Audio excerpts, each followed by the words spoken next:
porque incluso estamos analizando si lo podemos elevar, lo del salario mínimo para maestras y maestros a rango constitucional. Pero es complejo, ayer lo estábamos viendo, porque no se trata de poner en la Constitución, ¿no?, principios o criterios o establecer normas que no se van a cumplir. Se quedan los artículos como letra muerta. ¿Qué nos dice la Constitución de que el salario tiene que ser justo y alcanzar para satisfacer las necesidades de una familia? ¿Y cuántos años con salarios bajos, incumpliéndose con lo que está en la Constitución? O desde Zedillo se reformó el artículo 4º para garantizar el derecho del pueblo a la salud. Y ahí quedó, como un enunciado más. Entonces yo no quiero eso. Cuando se estableció el derecho a la pensión a adultos mayores, se procuró que quedara en un transitorio de la Constitución el que año con año tiene que aumentar la pensión, porque si no es demagogia. Entonces, el caso del incremento al salario de los maestros ya lo estamos cumpliendo. Hemos destinado como 30,000 millones de pesos adicionales para que el salario de maestros federales, de trabajadores de la educación, no sea menor al salario promedio de los que están inscritos en el Seguro Social. Y ahora el salario promedio de los 22 millones de trabajadores inscritos al Seguro Social es de un poco más de 16,000 pesos, porque habían maestros que ganaban 8, 10, 12. Entonces dijimos, el mínimo es el promedio de lo que ganan los trabajadores al servicio inscritos en el Seguro Social. Eso fue lo que decidimos y eso estamos cumpliendo. Pero, ¿qué sucede? Primero, que habían trabajadores de la educación, no maestros, que ganaban menos y subieron. Y los maestros que no ganaban 16, sino que ganaban 17 o 18, pues no tuvieron este aumento extraordinario, porque un trabajador de oficina o un administrativo sí aumentó de 10, de 12 a 16. Entonces, esto generó una inconformidad. ¿Cómo es que yo, maestro, gano casi lo mismo que gana un administrador, un administrativo, un trabajador administrativo de la educación? Esa es una. Y luego están los maestros que cobran por hora. Honorarios. Sí, tienen un nombre especial. Por asignatura. Entonces, si es por asignatura, pues ¿cómo se le garantiza el mínimo? Ese es otro asunto. Para que me ayuden, ¿no?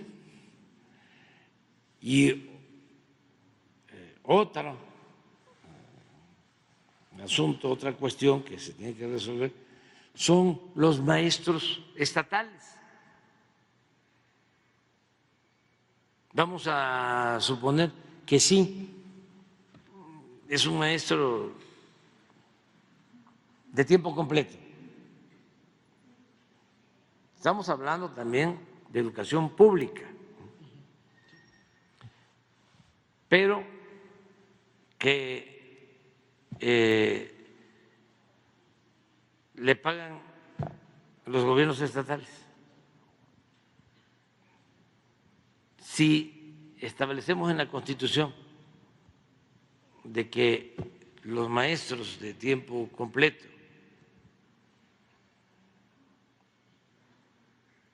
de nivel básico o medio superior o superior, su mínimo va a ser el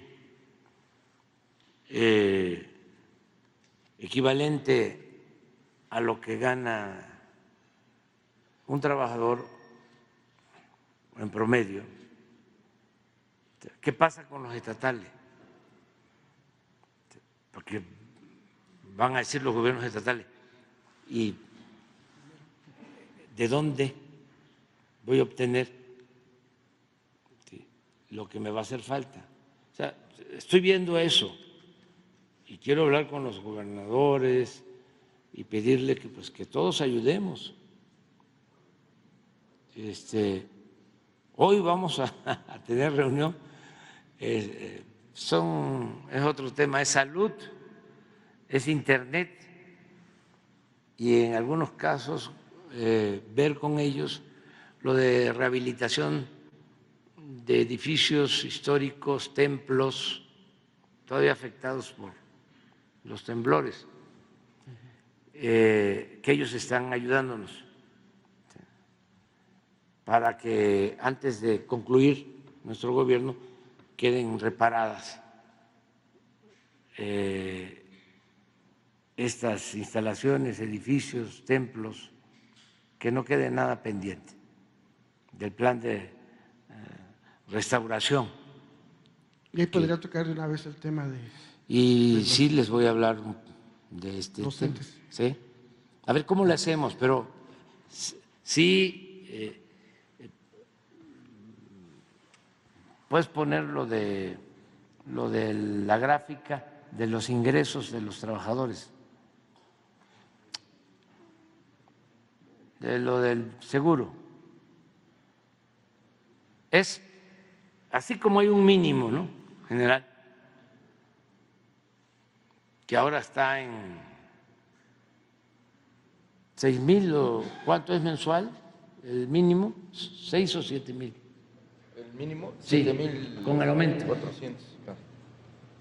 7,400. Son 7,000. Sí, 400. 400 mínimo, el salario mínimo. Así queremos establecer un salario mínimo para el magisterio, que sería este.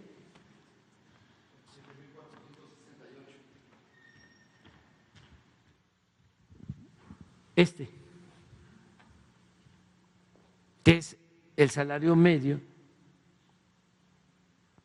de los 22 millones de trabajadores. Eso es lo que reciben. Entonces, no puede ser que un maestro gane menos que esto. Pero eso ya lo estamos haciendo en la práctica, en los hechos. Sin embargo,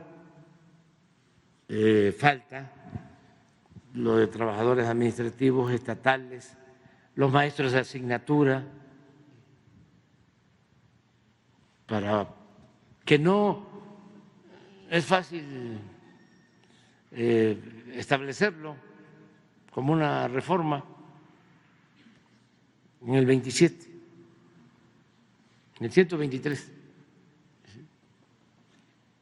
En el 27 se habla del salario digno, pero en el 123, pero se tiene que cumplir. Y ya nos ha significado esto que estamos llevando a la práctica un incremento como de 40,000 millones, repito. Y también ya vamos a llegar a 1 millón de maestros basificados en el tiempo que se lleve en el gobierno. Y estamos muy satisfechos con el desempeño de maestras, de maestros en el país. Sí se han dado cuenta, ¿no? No ha habido paros de labores como antes, pues se defendían maestras, maestros porque querían quitarles derechos, privatizar la educación. El jefe de esa campaña es el mismo jefe del bloque conservador, Claudio X González. Él que llevaba la dirección y era el que acusaba a los maestros de irresponsables, que por culpa de ellos estaba mal la educación en México. Tenía, me acuerdo, este señor Claudio, lo tengo que andar refrescando porque esto quieren ya que se olvide, ¿no? Tenía unos espectaculares en el periférico, entonces medía por segundo. A ver si conseguimos unos de esos. ¿Cuánto tiempo sin clases? Nunca se había ofendido tanto al Magisterio Nacional. Siempre se había respetado a las maestras, a los maestros, como se ofendió en el sexenio pasado. Y todo el propósito era también la privatización, que se pusiera al mercado la educación, como si fuese una mercancía. Él financió también la película de Panzazo, ¿no? Él financió la película, exactamente. Con Lore de Mola, no, sí, finísimas personas, los dos. A ver si por ahí lo encuentras, no ahora, pero sí es importante para no olvidar. Fue de los autores intelectuales de la acusación en contra del maestro Rubén Núñez, que lo acusaron, era un dirigente, ya falleció, lo acusaron de lavado de dinero. Maestro que yo conocí, honesto, recto, humilde.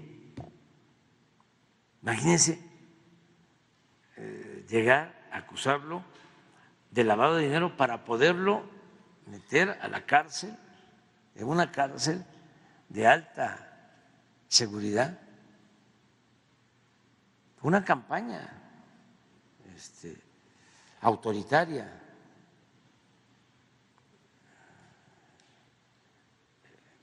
de destrucción. Por eso ahora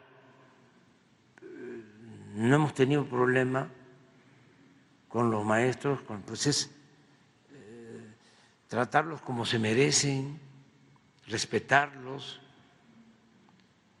Siempre nuestra maestra, nuestros maestros, bueno, ¿quién no recuerda a uno, a dos de los maestros de primaria que tuvimos? Yo recuerdo a mi maestra de sexto, Guadalupe Antonio de la Cruz. Y es una historia, la maestra Guadalupe, y sus hijas, también maestras. Ya tiene tiempo que falleció la maestra. Y otro maestro, Joaquín González. Ese, aparte de que era maestro, nos daba cuarto, quinto.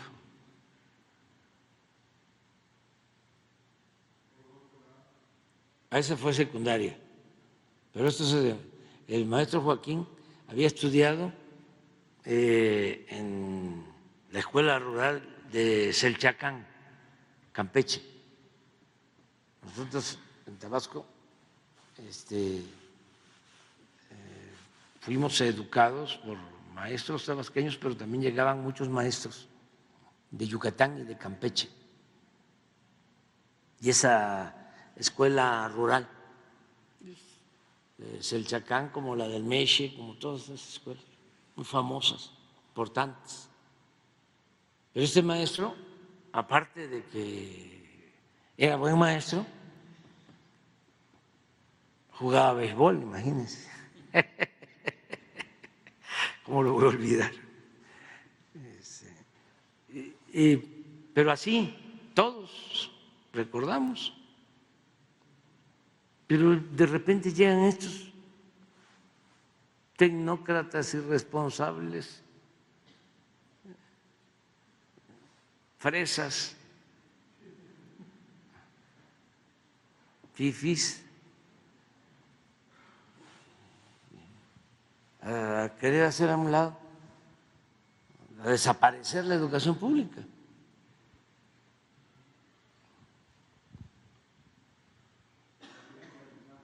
Sí, privatizarla. Empezó con Salinas, siendo Zedillo secretario de Educación. Ahí reformaron la Constitución. Entonces los ministros de la Corte no rechazaban nada. La reforma al artículo 3 en ese entonces fue para que la gratuidad solo se limitara a la educación básica. Ahí empezaron, dejando al mercado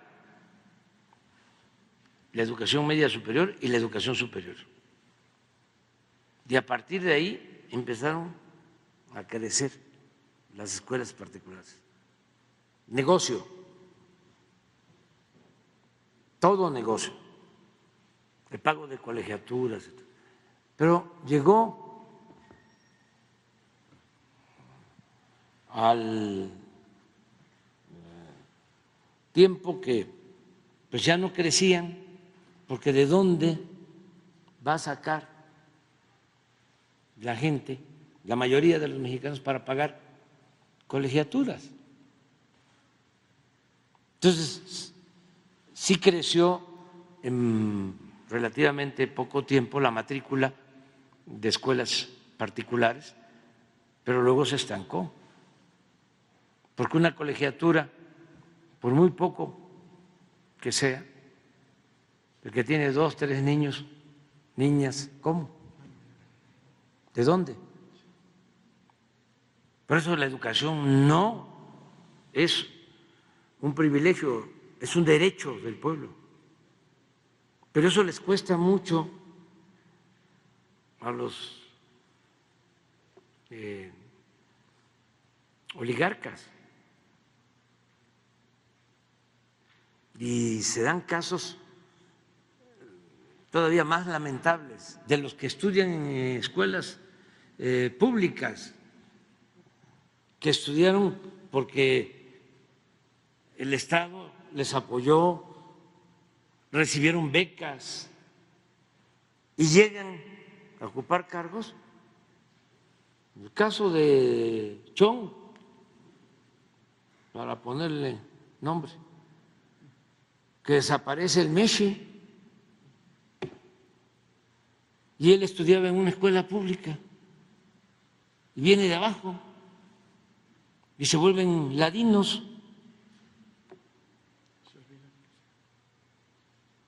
Se olvidan de sus orígenes.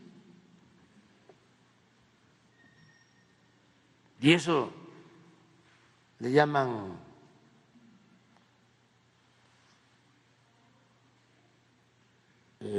espíritu de superación, emprendedores.